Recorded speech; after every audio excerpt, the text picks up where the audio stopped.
It's been 24 hours now since I've been in Melbourne. Um, I have been away from Melbourne for 9 months because of the situation that I got put in, and hey, I don't know what to say right now. I'm trying to get my words together. It's a lot to say. What happened? It was a lot that happened to me. That turned my life completely upside down. Um, I guess I'm trying right now. I'm trying to get back to hang up things because it have been 9 months since I've been away. And but I'm gonna tell you guys what happened. Here we go. You guys really have to, watch and listen because you guys got to put the clues together. And I hope you be inspired. Where I played for in 2022.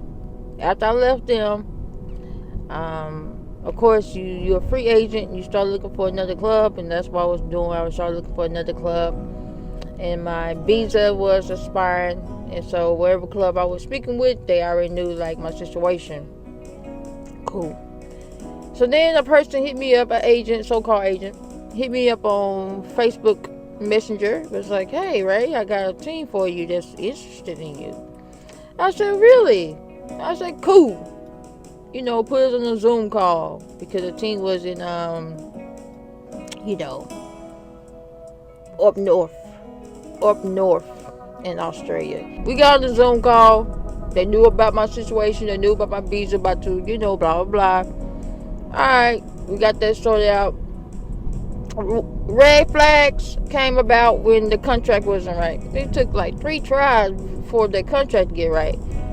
That wasted time. They knew my visa, about to expire, whatever, whatever, whatever. So I was like, all right, get it done. So this was in November. At the end of, I'm sorry, I think November or mid December, something like that. No, I'm sorry, end of November because my mom's birthday was December 16th, right? So then, uh, I remember because before my mom's birthday, I signed with them December 3rd. So after I signed, I'm like, cool, I'm chilling. I literally laid back because at this point, that's the agent and the club responsibility to take care of everything else. We had group chat, all evidence in the group chat. All right, excuse me. So we always in the group chat. So after I signed, I mind my business. Like agent, you take over because you getting paid for it now. You know what I'm saying? So by December 15th, cause my mom's birthday was December 16th, the agent texts me, remind you I saw with them December the 3rd or 4th, something like that. So a week later, the agent texts me, was like, hey, have you heard from the club? I said, that's your responsibility to keep up with all that, not mine. What you doing? So then, I remember that day because I was in the car. I was in the car, I'm like, all right. So I set up now. I was laid back, but then I started sitting up. All right. So now it's time for me to get involved. So after that, I started to get involved. Like, hey, what's going on? The agent said that y'all haven't started my visa process. Like, what's going on? And then we all in the group chat, and it was like, oh, sorry, blah blah blah. I have lost a family member, blah blah. Okay, I understand that because I lost my grandma. So I was like, cool. Who's the next person up? You know what I'm saying? And then this big head agent talking about he knew what he was doing. He can do it all in the group chat. He was saying like he knew what he can do and he can do it. He can do my visa, blah blah. And the club was like sure, whatever, blah blah. So yeah, we was late to do my visa, and then the story get deeper from there. So after that, December the 24th, I got a phone call from the big dogs. And of course, I'm American, man. You know what I'm saying? You don't want to be in another country, breaking anything. So, I'm scared at this point. I don't know nothing about no law. So, hey, I'm scared at this point. So, I'm like, shit. Contact the agent and, told him, tell the club. At this point, he was like, no, don't tell the club. Let me handle it. And want to be the hero. I'm like, no, man, tell them. And I'm like, I'm about to tell them. No, they don't want to. They don't want to talk to you and leave them alone. It's the holidays. Just December 22nd.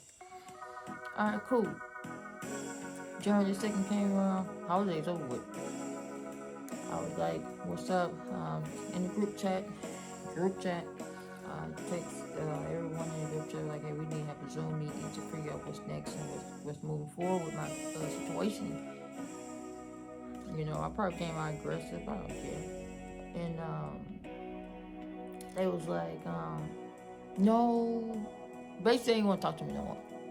They didn't want to talk to me. So they only want to talk to the agent at that time. So I didn't talk to them from January 2nd, 2023. They didn't talk to me no more.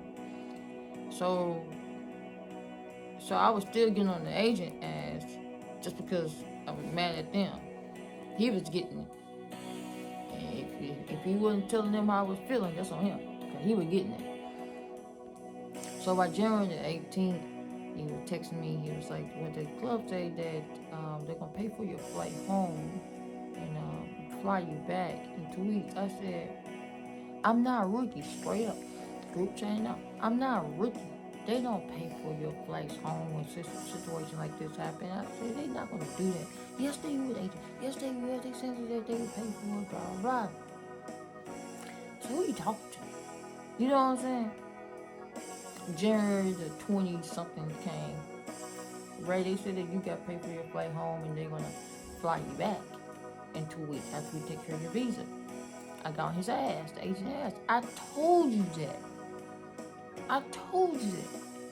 Anyway, I flew myself home. At the airport, the big dogs stopped me. "You are banned."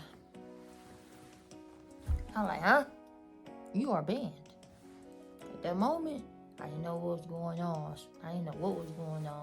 So I called the agent, and the agent like, no, it's all good. Just get his name and his badge number and shit like that. He handled it. I said, all right, just handle when I get back to Texas.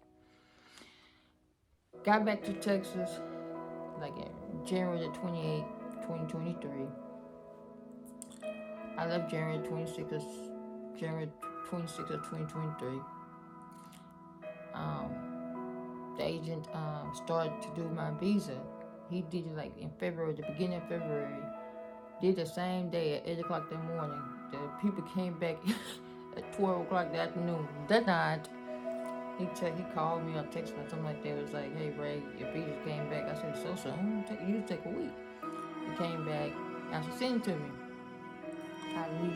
I said, why you got me as you sponsoring me?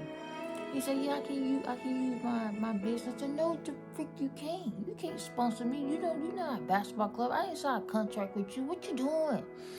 I'm like, did you tell the club about this? At the time, the club was on communicate with him. They wasn't communicating with me. They didn't want to talk to me. So I was like, you told the club about this? What you doing? No, I handle it. Don't tell the club. I said, I give you a week to figure this shit out. And I told the club. I probably didn't even give him a week. I swear, I probably gave him like a couple of days. I ain't gonna lie. I didn't give him a week.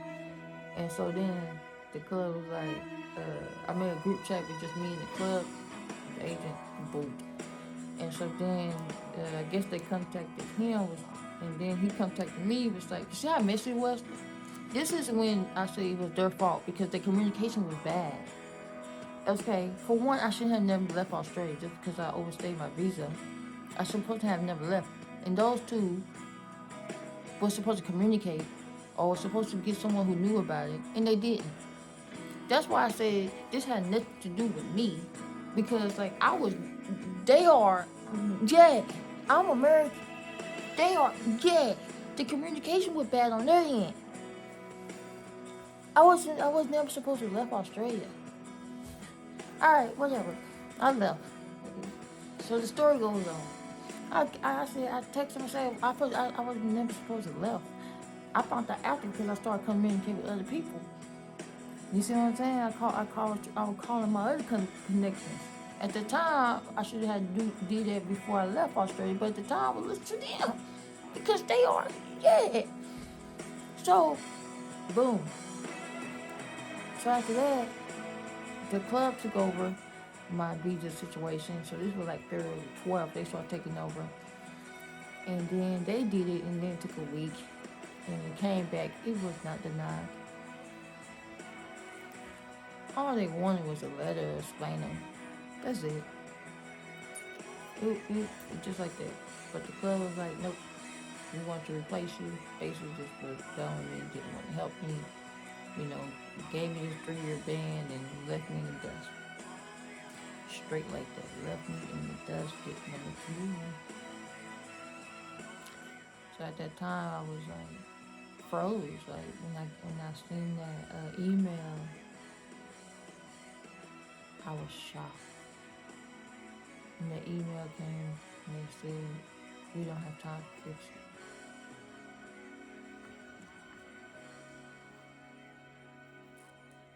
So I remember that night. It was a nighttime for me back in Texas. And I received it. I called. I was sitting in the car. It was like 2 o'clock in the morning. I had no words. I cried.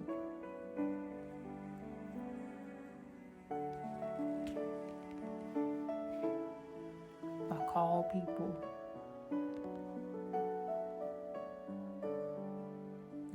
No one could do anything. I was 3 years banned. I knew then I couldn't play that season. I knew then when I was sitting in that car, I said, that's it. I can't play this season because ain't no way a club gonna deal with this. So I haven't heard from them ever since then.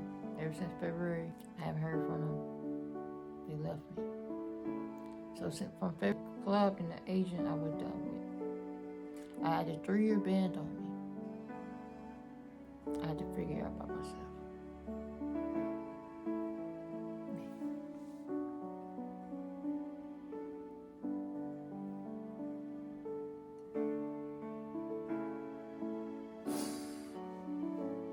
I was like hurt.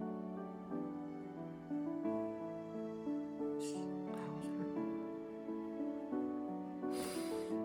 So then, it reminds you guys, I ain't bring nothing back home. Everything I left here. I left in Australia. I didn't bring nothing but 2 weeks worth of clothes. Just 2 weeks.